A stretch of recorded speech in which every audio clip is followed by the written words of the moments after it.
2020 Pro XP. Picked up a few new things for it. Center storage bag goes between the two seats. Comes with full instructions, and then uses little plastic push pins to put it in. World's best belt. See how that goes. Has a secondary belt.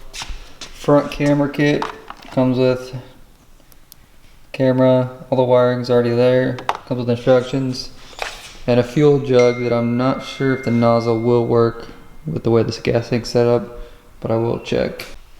Next item, I'm going to go ahead and throw in the front camera. The way they have the instructions, they actually have you drilling with a hole saw, but this painted front I decided to do a little different way. Not finished yet, but on the back they actually have bracing, if you can kind of see it, a raised edge for where it'll hook in as well. So the method I'm going to do is just with the Dremel tool. I already went through it from the back, and then just round it out to the size of what's already there, and shouldn't have to worry about it wandering off and messing up the front of the face of this at all. Alright, working on getting that front camera installed. They say that the plug that's already there is right up front.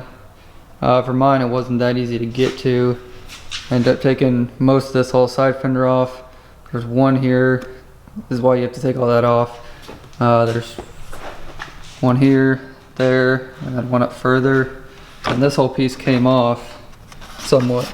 And then it was located, so you get the lighting, right here.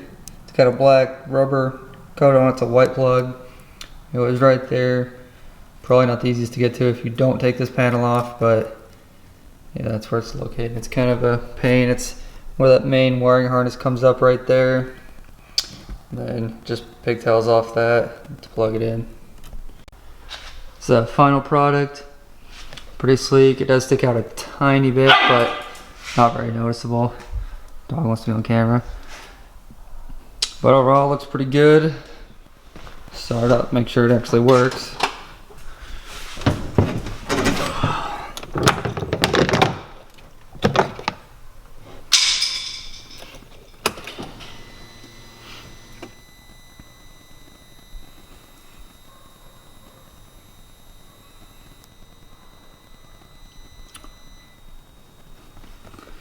And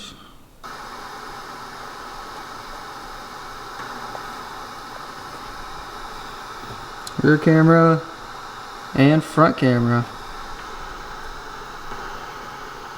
The dog walking by. Pretty good. Clarity overall looks better in person than on camera, but I think these are limited to 15 miles an hour, so anything over 15 it shuts off. But pretty cool if you're going over a hill, because you can't really see over the hood if it's too steep, but overall really nice. First thing is start getting the shoulder pack on. Just pull out the top center panel.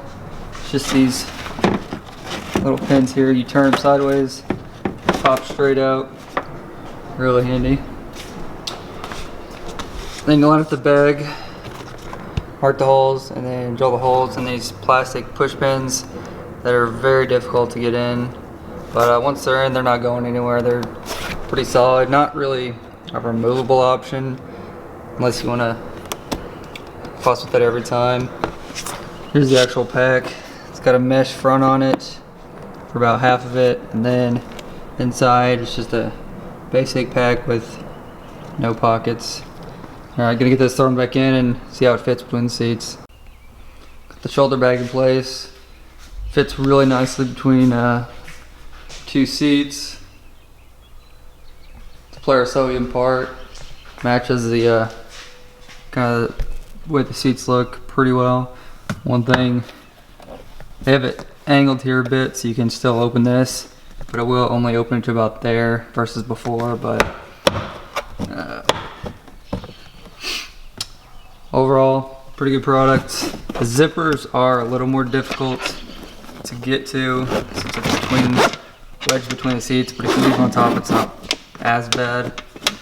I did notice with it being centered, it will be a little tight on one side because this seat is non-adjustable. This one is, so That one will be slightly off compared to the other one. And then it says big enough you can put a spare belt in. It will be bent on one side, but it will fit. Overall, good product though. Alright, last item for this video.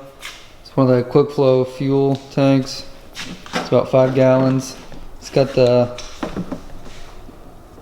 quick flow, you just release the safety, pull it up, then opens up, dumps really quick.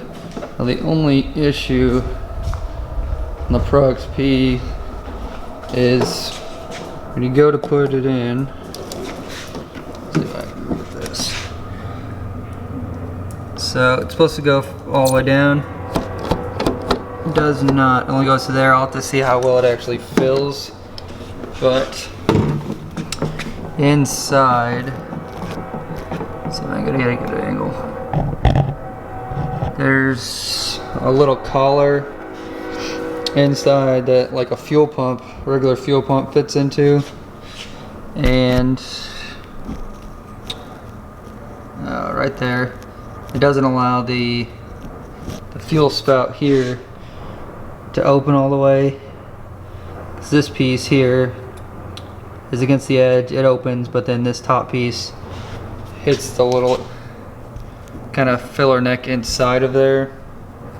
So to see how well it actually fills, but if you're looking at a quick fuel jug, that's something to think about.